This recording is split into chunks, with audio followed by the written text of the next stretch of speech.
Okay, picture this. You wake up, grab your phone, open your credit app, normal Tuesday morning, and your score dropped 43 points. You just sit there staring at it because you paid your bill on time, like you always do. You didn't miss anything, you didn't open a new account, you didn't do anything wrong. Here's what happened.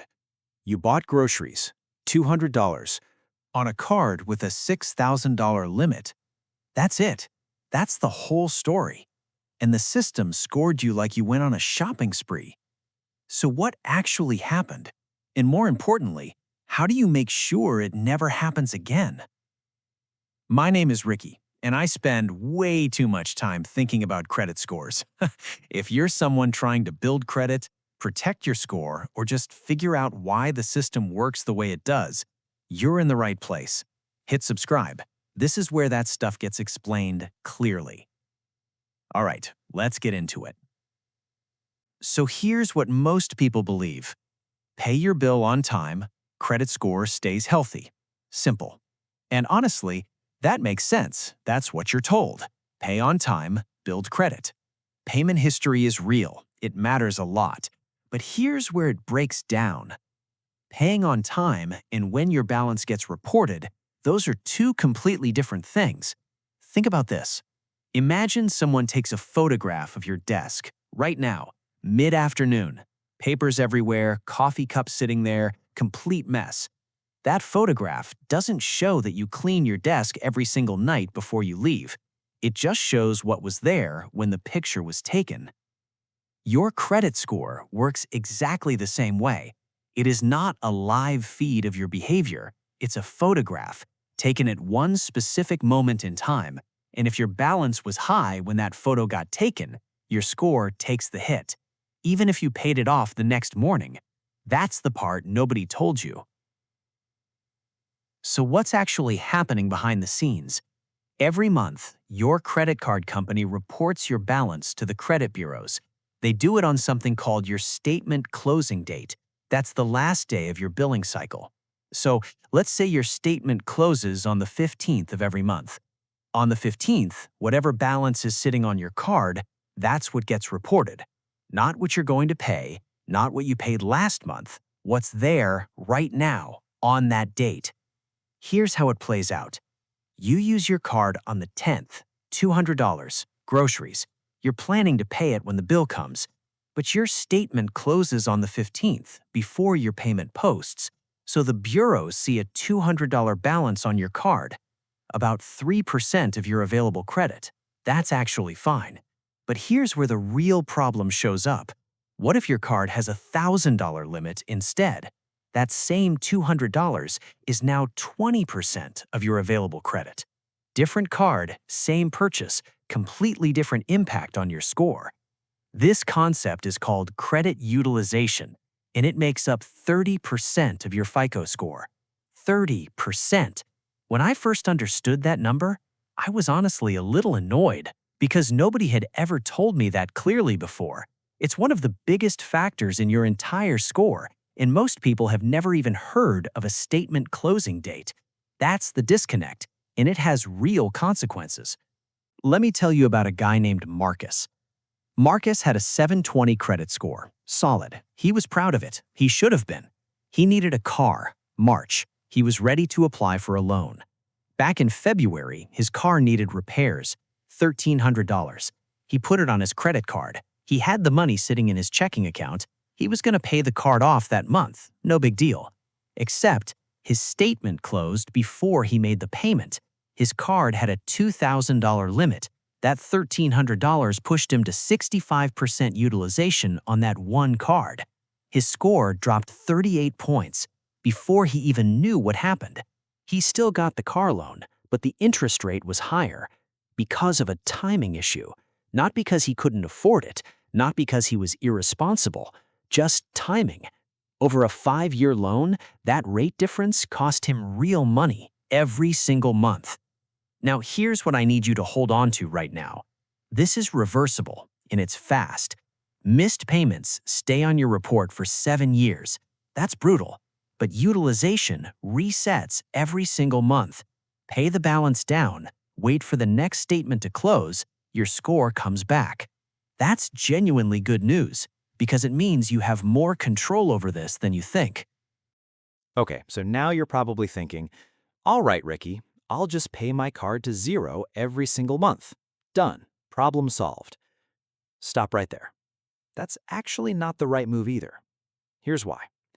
Some scoring models actually want to see a small balance being reported. Not carried, reported. There's a difference, and it matters more than most people realize. When you carry a balance, you're paying interest, money leaving your pocket every month. You do not want that. But reporting a balance just means a small amount shows up on your statement. You pay it in full before the due date. No interest, no penalty. The sweet spot most experts point to between 1 and 7% utilization. On a $1,000 card, that's $10 to $70. On a $6,000 card, $60 to $400. Small, intentional, in control. Look, the system isn't trying to trap you. It's just bureaucratic. It was designed a certain way, and once you understand the design, you can work with it instead of against it. The people who treat their credit score like a tool instead of a mystery, they understand statement closing dates. Now you do too. So let's talk about what to actually do with that. The biggest trap people fall into is relying only on autopay. And look, autopay is great. Set it up. Absolutely use it. It protects your payment history. But here's what autopay doesn't do. It pays your bill after the statement closes, after the balance is already reported to the bureaus. So if you're only using autopay, your high balance still gets photographed every single month. Here's the simple habit instead. Step 1. Find your statement closing date. Log into your credit card account, look for billing cycle, statement date, or closing date. It's usually right in the account details section. Write it down. Put it in your phone right now if you want. And honestly, once you know this date, the whole thing takes maybe 5 minutes a month. That's it. Step 2. A few days before that closing date, check your balance. If any card is sitting above 30% utilization, make a payment before the statement closes. Even a partial one moves the needle. Step 3. Keep your autopay running for the full balance after the statement closes. That protects your payment history. You're using both. One protects your utilization, one protects your payments. If this is your first time doing this, start with just one card. Pick the one with the lowest credit limit. That card is probably moving your score the most anyway. Watch what happens after your next statement closes. Check your score. I personally only do this with cards I'm actively using that month. Zero balance, nothing to manage. Before I let you go though, a couple things I'd be doing you a disservice not to mention. There's a behavior called credit cycling. That's when someone repeatedly maxes out a card and pays it down fast over and over again. Banks watch for that pattern, and it looks suspicious to them. From the bank's perspective, that kind of behavior can signal financial stress or even fraud. They can lower your credit limit if they see it consistently, and a lower limit would hurt your utilization going forward, the exact opposite of what you're trying to do. So the goal here is not to obsessively game the system every month. The goal is to understand the timing and be thoughtful about it. If you consistently need to scramble to get your balance down before your closing date, the real fix is to request a credit limit increase that immediately lowers your utilization without changing your spending at all. One more thing. Don't close old credit cards. I know that feels like it should help. Fewer accounts, cleaner profile, makes sense on the surface. But older cards increase your average account age and your total available credit. Both of those things help your score. Leave them open, use them occasionally, pay them off. That's it. And there's actually a newer scoring model starting to roll out that tracks your utilization over time, not just a single snapshot. That one's worth its own video. Here's everything that matters. 1. Your credit score is a snapshot taken on your statement closing date, not a live record of your behavior. 2. Credit utilization is 30% of your FICO score. A small balance on a low-limit card can move that number fast. 3. Know your statement closing date. Pay down before it closes if your balance is running high. 4. 1 to 7% utilization is the sweet spot, not 0, not 30. 5. Keep autopay. Add a manual check a few days before your closing date.